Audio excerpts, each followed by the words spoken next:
So, morning, folks, and welcome to the channel as usual.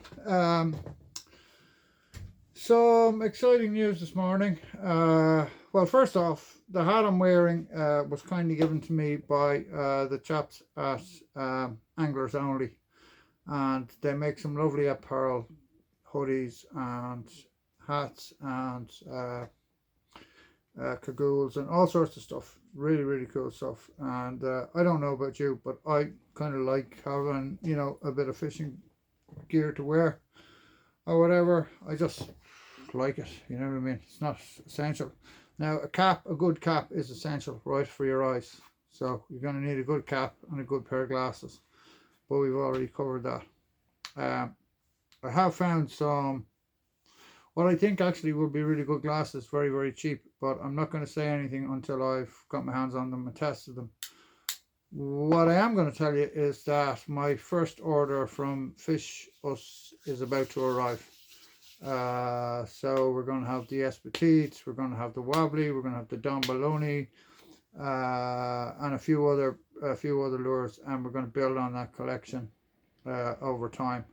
I've fished the Espetite, and it's just a fabulous lure, right? It just brings up bass, simple as, like, you could get all fancy about it, but the truth is it's really easy to work. It casts quite well. You've got to catch it right, but when you do, it casts quite well, and it has a lovely action, and the bass really, really like it. So I'm really delighted about that. That things are moving forward and we're expanding the product line, etc., etc. I want to say a big thank you to Adam Kirby and the guys on the podcast for the very kind review of my rather mumbling 30 minutes in the UK. Really good podcast. I started listening to some episodes last night, and I followed Adam for years. He's a very, very good angler. He's very good with multi-species angling, lure angling. He's just he's a bit of a legend, really. But I really like the guy. Really like his approach. I really like his vibe. And so if you haven't listened to his podcast, God, long COVID is terrible. I can never remember anything. I know Andrew Bennett is going to get a good laugh out of that, because he's did a very good skit of me forgetting things and long COVID, etc., etc. So today what I want to talk to you about is fishing in the rough stuff, right? What are you going to do when you got some big waves, or how do I approach the open beach, right? So I've already talked to you extensively about needle fishing, but that's not the only way I fish in the waves. I fish paddle tails, I fish stick baits, I fish shads, which are paddle tails as well. I fish a lot of hard lures, and I fish metal baits, and I fish kind of what you call crossover baits, which aren't really a metal, but they're not really a hard lure either. So this kind of effort, right, which is a press bait from Duo. Look the sheen on that, man. That's beautiful, right? So we're going to talk through a bit of that stuff today. So I've already told you, I've already brought up, like, if you're fishing a beach, the thing to do is to fish it, right? Is to fish it at different states of tide and get to know the mark, right? So one end might fish on the high water and the other end might fish on the low water. Generally, like, the bass studies have been really informative. Like, they found that the fish on one side of Cork Harbour very rarely crossed over to the other side of Cork Harbour. The fish that were going into Cullenstown weren't going into the Bannow, right? So it's really interesting. So there really are creatures of habit. So once you get to know a spot, you can be pretty sure that those fish are going to be there if the conditions are set, right? But then it's about having the right kit. And if you're going to fish into the waves, you really have to be kitted up for it, because it's not like fishing, you know, a calm estuary, or, you know, a summer's evening on the coast when it's flat calm or whatever. If you've got 20 knots of wind, or 15, even 15 knots of wind coming in from the southwest, hitting you straight in the face, you know, you get spray everywhere, you got waves to contend with, you know, you've got your self to think about, your safety. Okay, and always stay safe. Like, sandbars are absolutely deadly dangerous. Like, do not go down onto a sandbar at night that you have not been on in the day. And if you're going to go on a sandbar, go on the dropping tide, because if you go on the rising tide, you very, very quickly will find yourself in big, big trouble. It has happened to me, and it is not funny. I was a much younger man, and we barely made it out.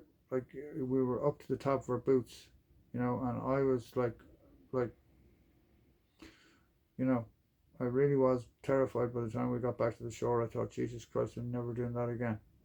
So, lesson learned, right? Now, Henry Gilby has done some great stuff on the safety equipment and all the rest of it. So give him a watch, and he's an accomplished beach fisherman. I fished the beach with Henry many times, and he's a lovely guy to fish with. He's so enthusiastic. He's just generally a nice guy. But what was I going to say? Yeah, so equipment wise, you're going to need a rod that can throw heavy lures. Now, I've been testing lately. I've been testing the 822 heavy from Favorite. So it's an 8.5 foot rod. It's rated, I think, 15 or 16 to 56.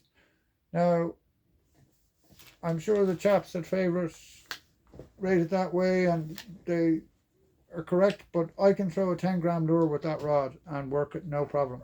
So the rating would put you off, right? You would think you're going to get a big clunky, you know, stubby rod. So let me grab it here, because I had it out yesterday for an hour or so.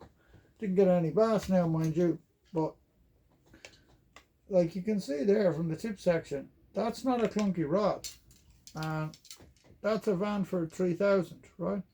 So you can see it's typical Favorite style, low key. You know, they don't put a lot of fuss, they don't make a big fuss about stuff. They just concentrate on quality carbon, quality fittings, quality eyes. Okay, I have to say, I absolutely love the rod. I love it. I would love if it was 5 inches longer, but it isn't. So I'm going to fish it. 8.5 foot is plenty. So let me talk to you a bit about some of the baits I use in the surf. So later in the season, these little guys are absolutely lethal. When the joeys are around, the mad shad is just, you know, madness are such a good company. And those come pre-mounted, right? That's on a 20-gram Evo head, right? Exorus head, pre-mounted. Very, very, very useful little bait to have. Okay. Other thing, really handy. Okay, so here's a Texas Power 20 gram, and it's a 5.0. Okay. Now the problem is with these is this here. So there's not really enough space there. That is the one thing I would say to whoever designed this hook.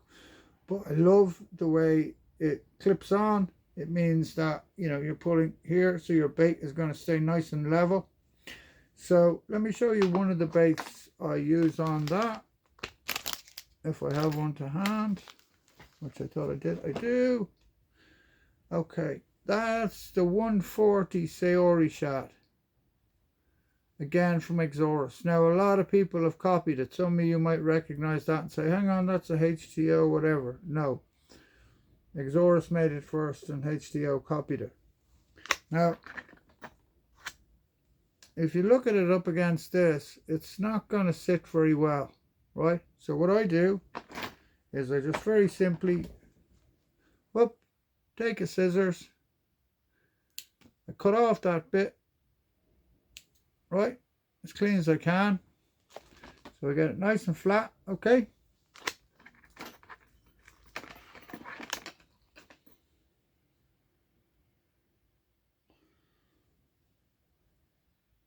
then obviously you drive it through, pop it in there like that.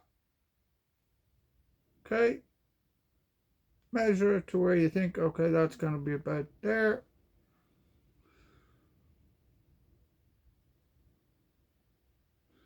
Pull that back, push through as central as you can. Might have done that one a little bit too long, I have. Okay, so that's a little bit too long, so I'll shorten it. It's not going to make any difference. We'll go again, right? Let's put a bit of stretch in it this time. And go about there.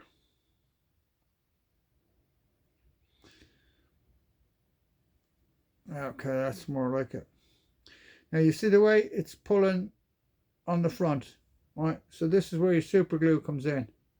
So then you glue down the front, okay, and you've got a really neat little bait that's sitting lovely straight through the middle, and you can tuck your eye away, right, just by doing that. So even if there's a lot of weed in the water or whatever, now I haven't done a super job on that, I can do a lot better. But I also, as I said before, I'll put a rattle in that paddler, and look at the size of the paddler on it, right? I saw Richard Cake take a phenomenal fish on one of these lures. I mean, it was just a beast. I must stick up a photo of it for you. Richard's a great guy. He's a lure builder, and he used to work for a tackle company down in Dorset. I can't do the Dorset accent. Well, according to Paddy anyway, Mark Padstow. If you're watching, never come to Ireland again, or I'm going to get you. I'm totally joking. Mark's a lovely guy. I fish with the boys every time they come over. They're great crack. So here's another one of the big baits I'll be fishing. Okay, and again, that's the Madness 140. Now you know the Mad Eel 90.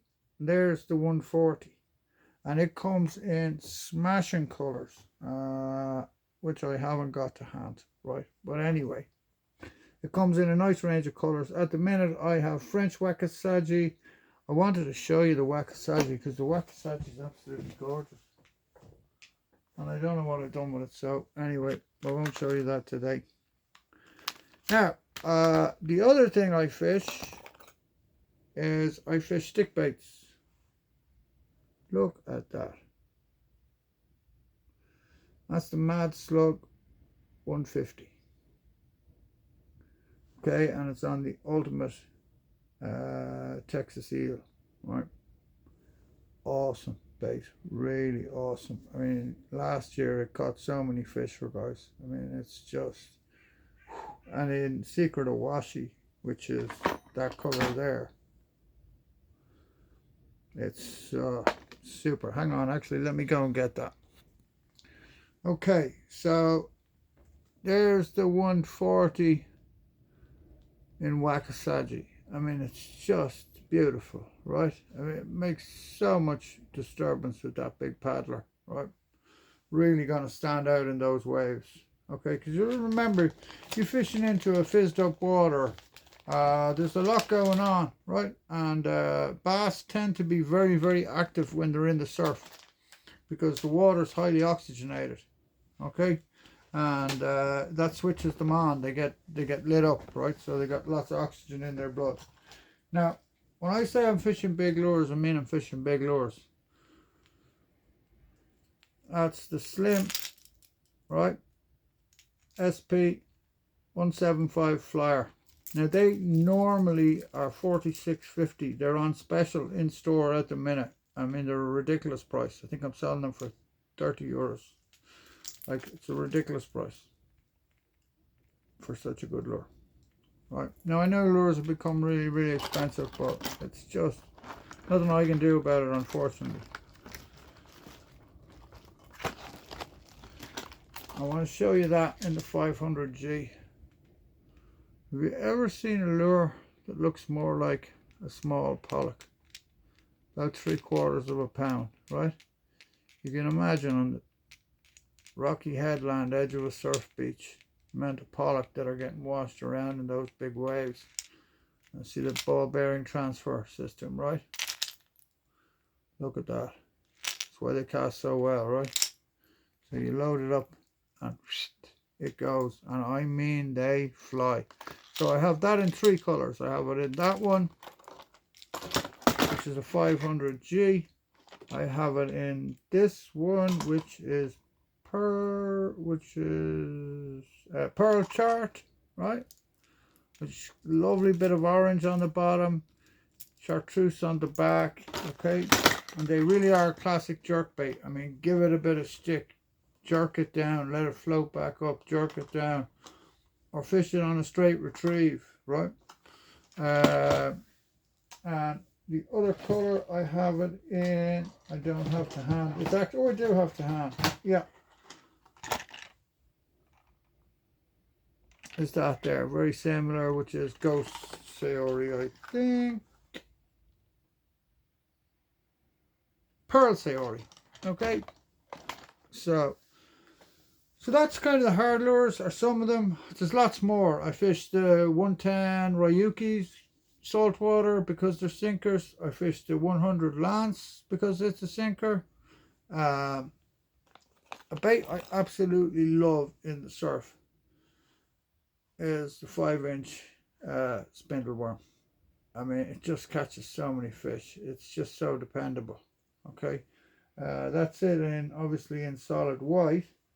But I showed you recently, I think, which very quickly becoming my favorite color. Oh yeah, and the photograph does these no justice at all. Like it's like a child's drawing or something. Look at that. That's the sparkleberry.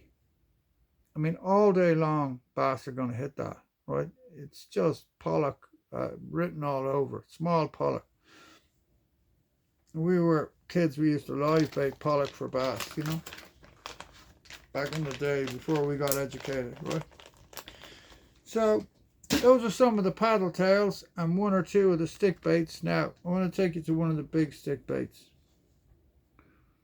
So this is the Raid Fantastic, and that is white chartreuse. Okay, that's going on a decoy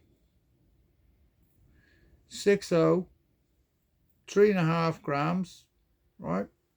Very, very simple. Center it up and screw.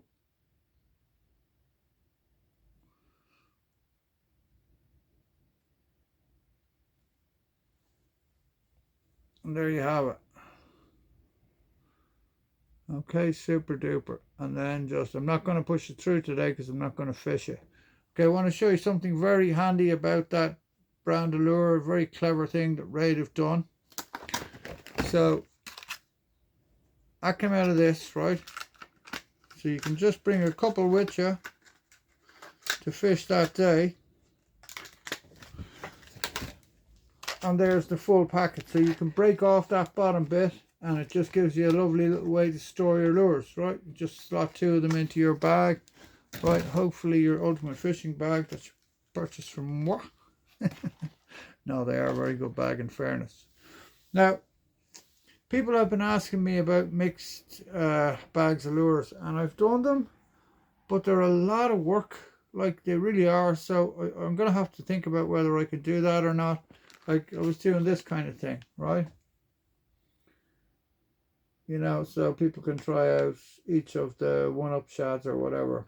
But it takes a long time to do, and you know, like my time is limited, so I just need to think about it. But I have a few packs at the minute, so if you're interested, give me a shout, and I'll bang a few packs together. But let me know if that's something you'd be interested in. So in there you've got baby bass, you got fluoro pink, you've got tinsel brown, you've got ice in the sky, and you've got crystal white or crystal flash or whatever it's called. It's like that. You can see it there, the white flashy one. That's ice in the sky, tinsel brown.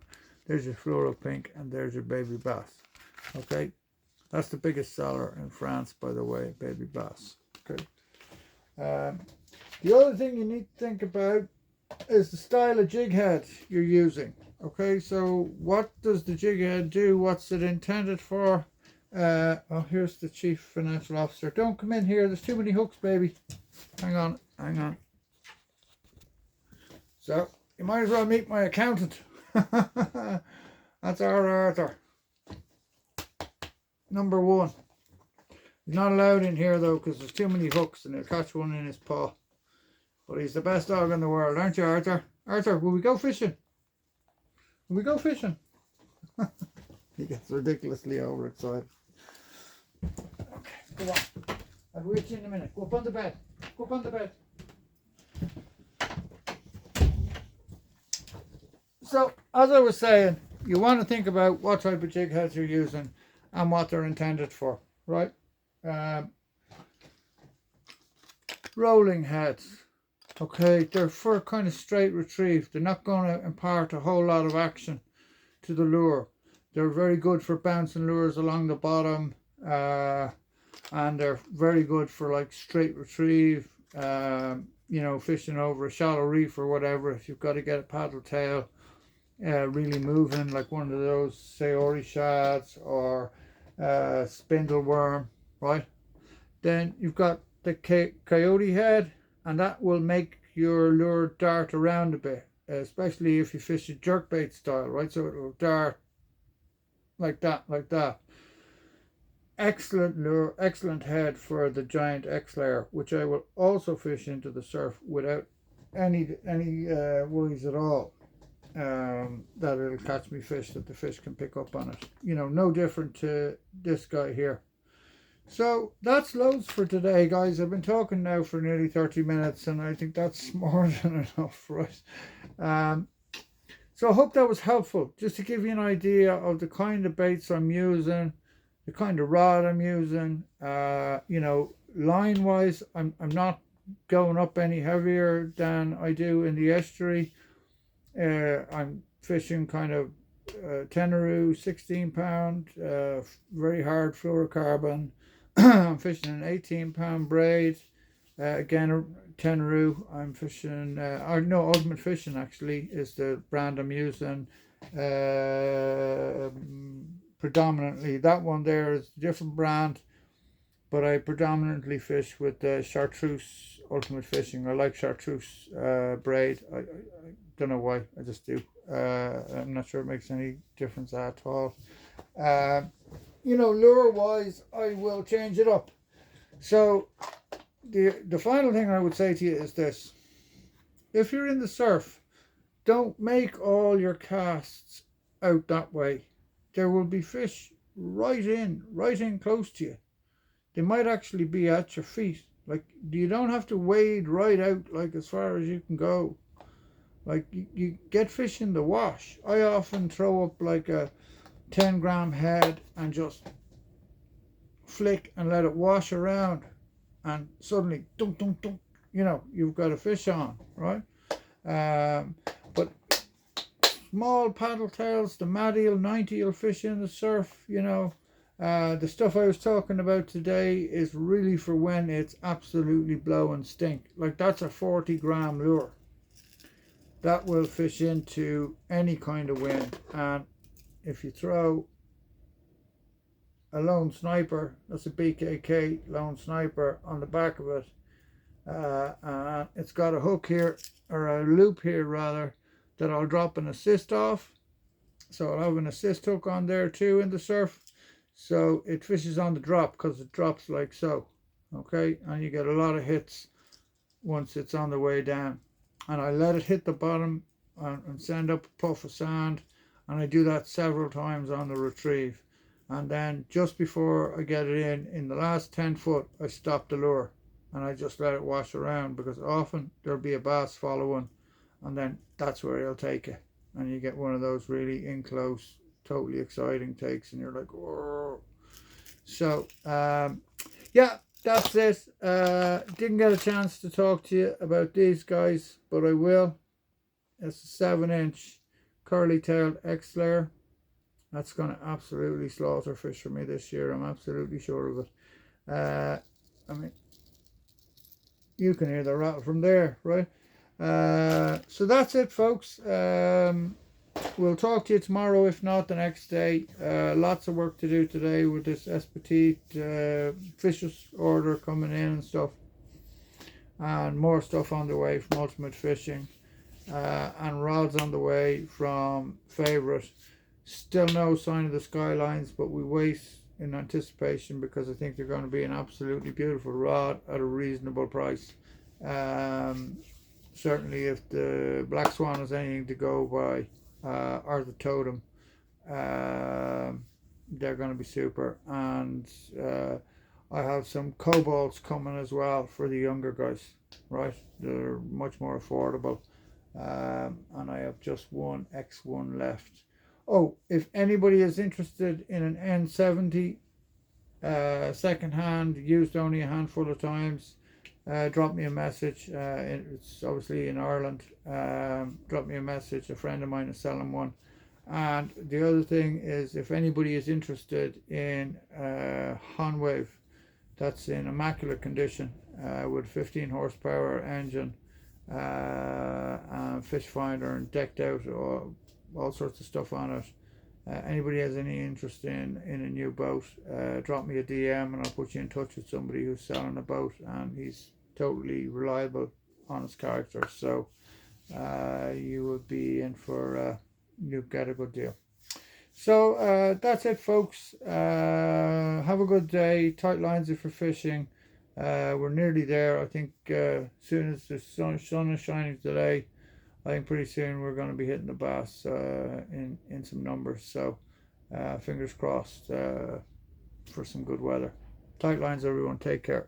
Bye bye.